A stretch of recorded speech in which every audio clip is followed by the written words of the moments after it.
नमस्कार, स्वागत है आप सभी का आपके अपने YouTube channel life science classes में। छात्रों, इस वीडियो में जीव विज्ञान के 20 महत्वपूर्ण प्रश्नों के बारे में चर्चा होगी और ये प्रश्न सभी प्रतियोगी परीक्षाओं में सामान्य ज्ञान के प्रश्न के रूप में पूछे जाते हैं। ये प्रश्न जीव विज्ञान प्रश्न पत्र में यूपी बोर्ड की परीक्षाओं में भी पूछे जाते हैं। इस वीडियो में मात्र 20 क्वेश्चन हैं, लेकिन अगर वीडियो को आप पूरा देखेंगे तो आपके 20 से अधिक क्वेश्चन तैयार हो जाएंगे। तो वीडियो को पूरा देखना, स्किप मत करना। अगर आप हमारे चैनल पे नए हैं तो चैनल को सब्सक्राइब करके बेल आइकन दबा दीजिए, ताकि हमारी आने वाली वीडियो का नोटिफिकेशन आपको सबसे पहले प्राप्त हो। तो चलिए शुरू करते हैं। पहला प्रश्न है, मनुष्य के किस अंग में यूरिया का निर्माण होता है? आपके पास 3 ऑप्शन हैं, हार्ट, लीवर और किडनी। तो इसका क्या जवाब हो सकता है? तो इसका सही जवाब है लीवर। देखिए, लीवर एक ऐसा अंग है जिसमें ऑर्निथीन साइकिल होती है और ये कार्बन डाइऑक्साइड और अमोनिया का प्रयोग करके यूरिया का फॉर्मेशन करता है। तो सही जवाब होगा लीवर। दूसरा प्रश्न है, आनुवांशिक पदार्थ में पाई जाने वाली शर्करा में कितने कार्बन परमाणु होते हैं? जैसा कि आप सभी को पता होगा, आनुवांशिक पदार्थ डीएनए और आरएनए को कहा जाता है, ठीक है। और डीएनए और आरएनए में जो शर्करा होती है वो पेंटोज शर्करा होती है। डीएनए में डीऑक्सीराइबोज और आरएनए में राइबोज शर्करा होती है। और ये सभी शर्करा कौन सी शर्करा है? पेंटोज शर्करा है। पेंटोज का मतलब होता है ऐसी शर्करा जिसमें 5 कार्बन परमाणु हों।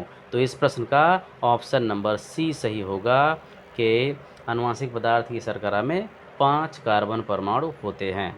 अगला प्रश्न है, स्तनधारी के दूध में पाई जाने वाली शर्करा होती है। यहाँ पर 3 शर्कराओं के नाम दिए हुए हैं, सुक्रोज, लैक्टोज और माल्टोज। चलिए बताइए, कौन सी शर्करा पाई जाती है स्तनधारियों के दूध में? तो इसका सही उत्तर है लैक्टोज शर्करा। इसे दुग्ध शर्करा यानी मिल्क शुगर भी कहते हैं। ये जो शर्करा सुक्रोज है, ये गन्ने की शर्करा है, शुगर में पाई जाती है, मतलब गन्ने में, चीनी में पाई जाती है। और माल्टोज अनाज में पाई जाने वाली शर्करा है, ठीक है। तो इसका ऑप्शन सही होगा लैक्टोज, ऑप्शन बी। ये तीनों प्रकार की शर्कराएँ डाइसैकेराइड शर्कराएँ होती हैं। क्वेश्चन नंबर 3, उत्परिवर्तनवाद का प्रतिपादन किसने किया? 3 ऑप्शन है, Baptiste de Lamarck, Charles Darwin, Hugo de Vries. आपने कौन सा ऑप्शन बताया? सी, ठीक है, ऑप्शन सी सही है, ह्यूगो डी ब्रीज। देखिए, ये जो तीनों साइंटिस्ट हैं ये जैव विकास से संबंधित साइंटिस्ट हैं। इन्होंने जैव विकास से संबंधित अपने अपने सिद्धांत दिए। जैसा कि बैप्टिस्ट डी लैमार्क ने लैमार्कवाद दिया, चार्ल्स डार्विन ने डार्विनवाद और डी ब्रीज ने उत्परिवर्तनवाद का प्रतिपादन किया। अगला प्रश्न है, किस महाद्वीप में मानव से संबंधित सबसे अधिक जीवाश्म मिले? जीवाश्म कहाँ मिले सबसे ज़्यादा? तो सबसे ज़्यादा जीवाश्म मिले अफ्रीका महाद्वीप में। तो इसका ऑप्शन बी सही होगा। मानव की उत्पत्ति कहाँ हुई? अफ्रीका में हुई, इसलिए अफ्रीका महाद्वीप को सभ्यता का पालना भी कहते हैं। अगला प्रश्न है, एंट अमीबा हिस्टोलिटिका से कौन सा रोग होता है? इसमें भी 3 ऑप्शन हैं, मलेरिया, पेचिस और कालाजार। जल्दी से बताइए कौन सा ऑप्शन सही होगा? तो इसका ऑप्शन सही होगा पेचिस, dysentery. Entamoeba histolytica amoebic dysentery produce cause करता है, जबकि जो मलेरिया होता है ये प्लाज्मोडियम से और कालाजार लीशमानिया से होता है। और ये तीनों ही संघ प्रोटोजोआ के सदस्य हैं। अगला प्रश्न है, पीत ज्वर का वाहक है येलो फीवर। येलो फीवर का वाहक कौन है? यहाँ पर 3 ऑप्शन है, एडीज, क्यूलेक्स और एनाफ्लीज। ये तीनों जातियाँ मच्छर की जातियाँ हैं और ये तीनों ही रोग फैलाती हैं। तो इसमें येलो फीवर कौन सा मच्छर फैलाता है? तो इसका ऑप्शन सही होगा ऑप्शन नंबर ए, एडीज मच्छर। एडीज से येलो फीवर रोग होता है। अगला प्रश्न है, मनुष्य के रक्त में कौन सी रंगा होती है? Option number A haemocyanin, option number B haemoglobin और ऑप्शन नंबर सी मायोग्लोबिन। तो ऑप्शन नंबर कौन सा सही होगा इसमें? इसमें सही होगा ऑप्शन बी हीमोग्लोबिन। देखिए रक्त में एक रंगा प्रोटीन पाई जाती है, लाल रंग की प्रोटीन, जिसे कहते हैं हीमोग्लोबिन, और यह हीमोग्लोबिन के कारण ही रक्त लाल रंग का होता है। जो हीमोसाइनिन है ये नीले रंग की रंगा है, और संघ आर्थ्रोपोडा के जंतुओं, जो आर्थ्रोपोडा संघ के जंतु होते हैं उनमें एक वर्ग होता है क्रस्टेशिया, एक क्रस्टेशियंस में पाए जाते हैं। मायोग्लोबिन भी एक प्रोटीन है, ये मांसपेशियों में पाई जाती है। ठीक है, अगला प्रश्न है, कशेरुकी के भ्रूण में लाल रुधिर कणिकाओं का निर्माण कहाँ होता है? भ्रूण में लाल रुधिर कणिकाओं का, या यूँ कह लो रक्त का निर्माण कहाँ होता है? हार्ट, लीवर और बोन मैरो। ठीक है, इसमें आपको दो ऑप्शन सही लग रहे होंगे, तो इसका कौन सा ऑप्शन सही है? इसका ऑप्शन सही है लीवर। देखिए जब कशेरुकों का भ्रूणीय विकास होता है उस समय इनमें रुधिर कणिकाएँ लीवर में बनती हैं, लेकिन वही वयस्क कशेरुकी जो होता है उसमें रक्त का निर्माण बोन मैरो में होता है। इस बात को ध्यान रखना, भ्रूणीय अवस्था में कहाँ होगा? लीवर में, और वयस्क अवस्था में होगा बोन मैरो में। ठीक है, हार्ट क्या करता है? हार्ट तो ब्लड को पंप करने का कार्य करता है। तो ऑप्शन क्या सही होगा इसका? Option B. अगला प्रश्न है, वसा में घुलनशील विटामिन है, 3 विटामिन है, विटामिन B2, विटामिन ए और विटामिन सी। कौन सा ऑप्शन सही होगा? ठीक है, देखिए विटामिन 2 प्रकार के होते हैं।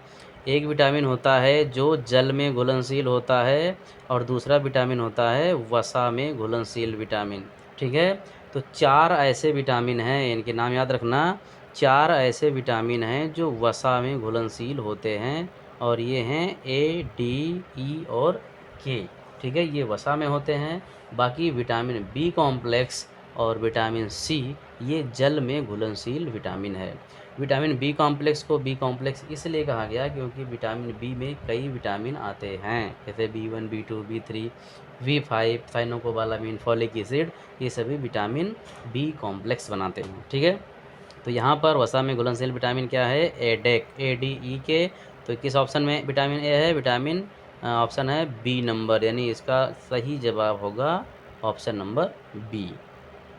अगला प्रश्न है, पीलिया रोग किस अंग की खराबी से होता है? यहाँ पर 3 अंग दिए गए हैं, मस्तिष्क यानी ब्रेन, यकृत यानी लीवर, किडनी यानी वृक्क, 3 अंग दिए गए हैं। तो किस अंग से पीलिया रोग होता है? कौन सा अंग खराब हो जाएगा तो पीलिया रोग होगा?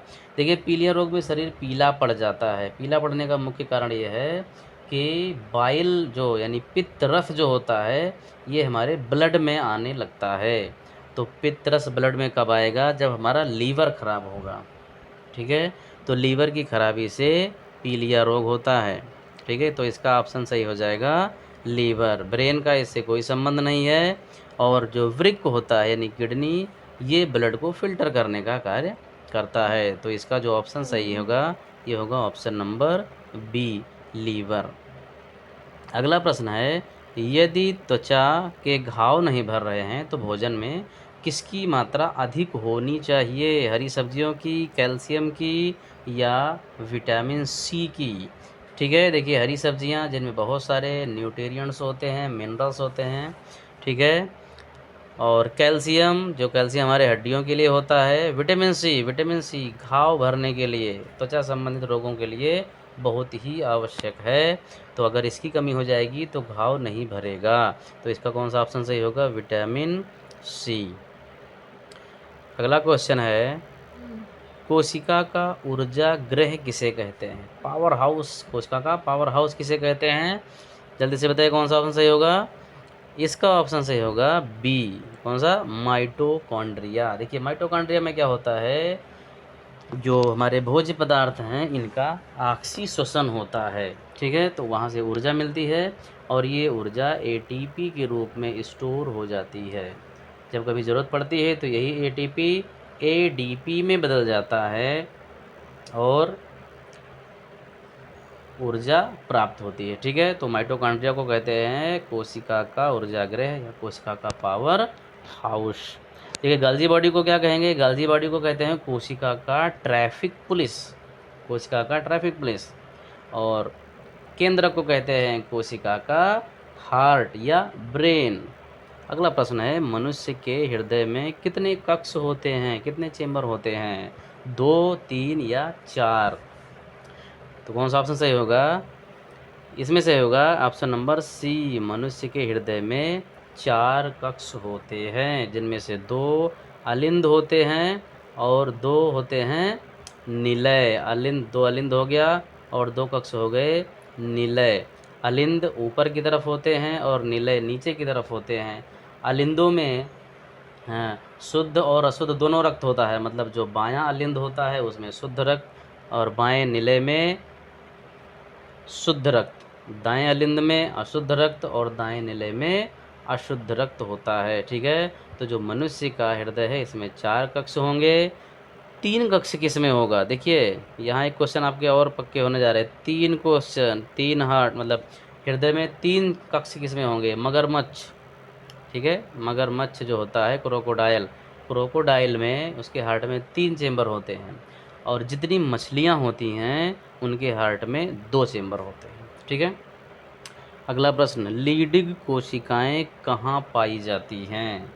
ठीक है, लीडिग कोशिकाएं, ये कोशिकाएं कहाँ होती हैं? ऑप्शन नंबर ए अंडाशय, ऑप्शन नंबर बी वृषण, ऑप्शन नंबर सी अग्नाशय। देखिए लीडिग कोशिकाएं कहाँ पाई जाती हैं? वृषण में पाई जाती हैं। वृषण क्या है? नर जननांग है। ठीक है, ये लीडिग कोशिकाएं होती हैं और इससे क्या स्रावित होता है? इससे नर हार्मोन्स का स्रावण होता है। लीडिग कोशिकाओं से क्या बनता है? नर हार्मोन्स। उस हार्मोन का नाम क्या है? टेस्टोस्टेरॉन। इस हार्मोन का क्या नाम है? Testosterone, testosterone. और ये टेस्टोस्टेरॉन मनुष्य में क्या करता है?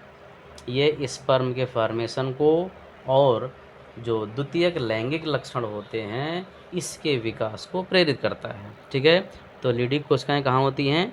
टेस्टिस में, ऑप्शन नंबर बी। अगला प्रश्न है, वृक्क की इकाई को क्या कहते हैं? वृक्क मतलब किडनी, इसको गुर्दे बोलते हैं। किडनी की इकाई क्या है? न्यूरॉन, नेफ्रॉन और सी ऑप्शन है मूत्र वाहिनी। तो कौन सा उत्तर इसमें सही होगा? इसका सही जवाब है नेफ्रॉन। नेफ्रॉन क्या है? वृक्क की इकाई। ठीक है, यानी कि बहुत सारे नेफ्रॉन, किडनी में लगभग 12 लाख नेफ्रॉन होते हैं और एक किडनी का निर्माण करते हैं और इसी नेफ्रॉन में ब्लड क्षमता है और यूरिन का फॉर्मेशन होता है। अगला प्रश्न है, रक्त में एडीएच हार्मोन्स की कमी से क्या होता है? ऑप्शन ए है मूत्र की मात्रा बढ़ जाती है, मूत्र की मात्रा दूसरा घट जाती है, और सी में है मूत्र में ग्लूकोज की मात्रा घट जाती है। तो इसकी कमी से क्या होता है? तो सबसे पहले हमें जानना होगा कि एडीएच हार्मोन करता क्या है। एडीएच हार्मोन मूत्र की मात्रा को घटाता है। ठीक है, क्या करता है? घटाता है।